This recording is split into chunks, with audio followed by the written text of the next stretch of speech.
గురువుగారు సూర్యోపాసకులు, లలిత అమ్మవారి అనుగ్రహ పాత్రులు.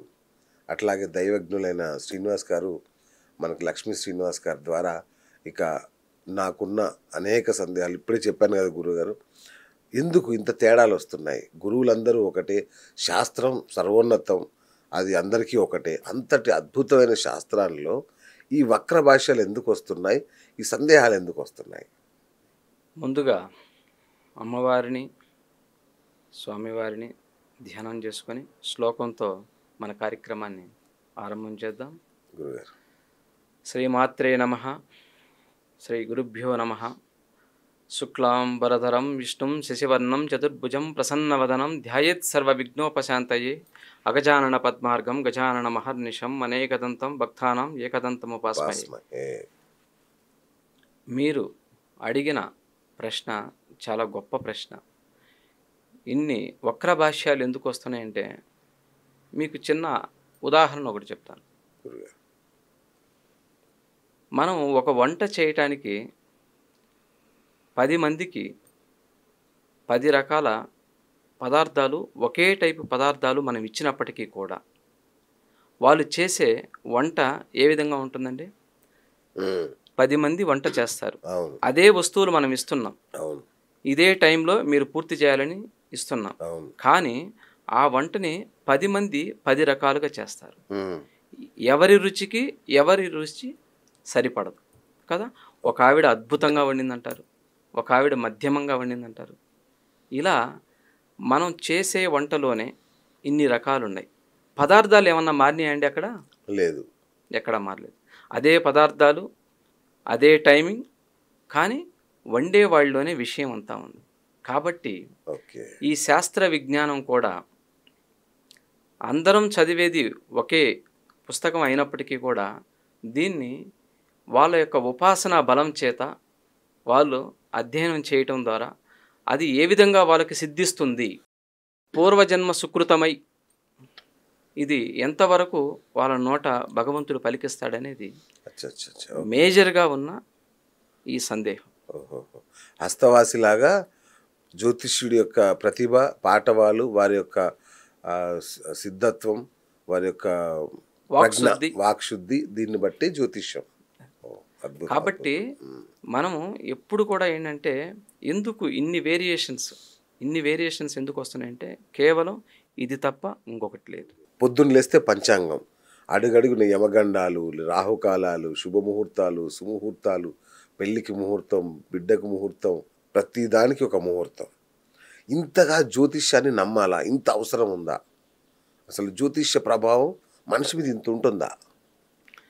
100కి 200% ఉంటుందండి. ఇక్కడ ఎందుకు ఉంటుంది అంటే మనం పుట్టే ముందుగానే నవగ్రహాలు అన్నాం, నవమాసాలు అన్నాం. ఓకే, నవమాసాలు ఎక్కడి నుంచి వచ్చినవి? నవగ్రహాల నుండే వచ్చినవి మనకి నవమాసాలు కూడా. కాబట్టి 9 నెలలు గర్భవాసం చేస్తే కానీ మనకు పిల్లలు రారు. కాబట్టి మీకు ఆరంభం నుంచి కూడా గ్రహం పనిచేయటం ఉంటుంది. 9 నెలలు ఏ విధంగా అయితే ఉన్నాయో 9 గ్రహాలు మనకి వాటి మీద ఫలితాన్ని ఇస్తూ ఉన్నాయి. ఒక్కొక్క నెలలో ఒక్కొక్క గ్రహం పోషింపబడుతుంది. ఆ పిండం యొక్క ఉద్భవం ఏ రోజు జరుగుతుందో ఎవరు చెప్పలేరు. కానీ ఆ ఆరంభ లగ్నాన్ని నుంచి కూడా కొందరికి 3వ నెల రాగానే అబార్షన్ అయిపోయింది, 4వ నెలలో వస్తే అబార్షన్ అయిపోయింది. అంటే ఆ యొక్క ధాతువు ఏ సమయంలో ఏ లగ్నంలో అక్కడ వచ్చింది అనేది ఎవరికి తెలియని ప్రశ్న. కాబట్టి అక్కడ నుంచి ఆ లగ్నం నుండి గ్రహాలు పనిచేయటం మొదలు పెడుతుంది.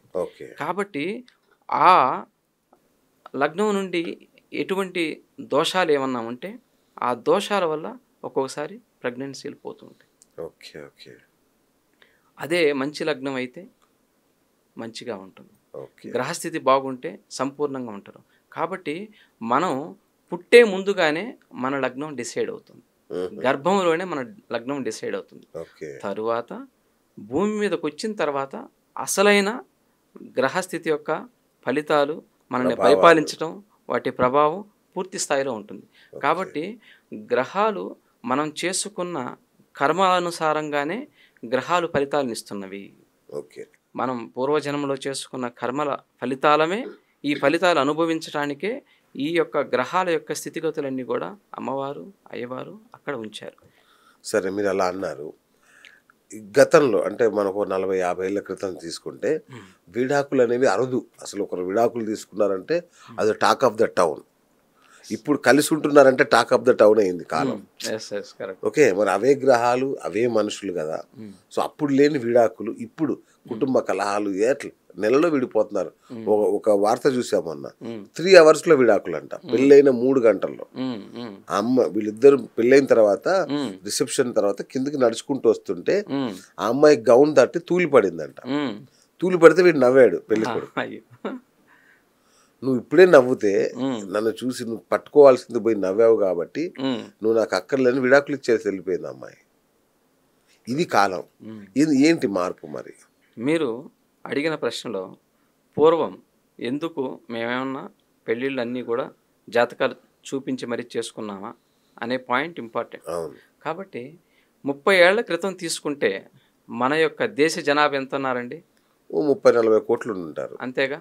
కాబట్టి మీరు బాగా గమనిస్తే ఈ సృష్టి అంతా కూడా భగవంతుడి యొక్క ఆధీనంలో నడుస్తుంది. కాబట్టి ఏ టైంకి ఎవరిని పుట్టించాలి, ఏ టైంకి ఎటువంటి పరిస్థితులు ఈ భూమి మీద ఉండాలనేది సర్వజ్ఞుడైన ఈశ్వరుడికి అమ్మవారికి తెలిసిందే కదా. కాబట్టి ఆ రోజుల్లో మీరు 30 సంవత్సరాల క్రితం వెళ్తే ఆ రోజుల్లో వాళ్ళు పుట్టిన లగ్నాలని మనం పరిశీలిస్తే చాలా వరకు సప్తమ స్థానాల్లో ఇబ్బందులు లేకుండా పుట్టిన లగ్నాల్లోనే ఉన్నారు. కాబట్టి వాళ్ళ మీద గ్రహస్థితి 100% పనిచేస్తుంది. ఓకే. కాబట్టి సప్తమ స్థానంలో ఎటువంటి ఇబ్బంది లేని లగ్నాలలో వాళ్ళు పుట్టారు కనుక ఎక్కువగా విడాకులు తీసుకునేదానికి అవకాశం లేకుండా ఉంది. మీరు పరిశీలిస్తే 100% మీకు ఈ విషయం బోధపడుతుంది. కాబట్టి ఈరోజు జననం ఏ విధంగా ఉందండి?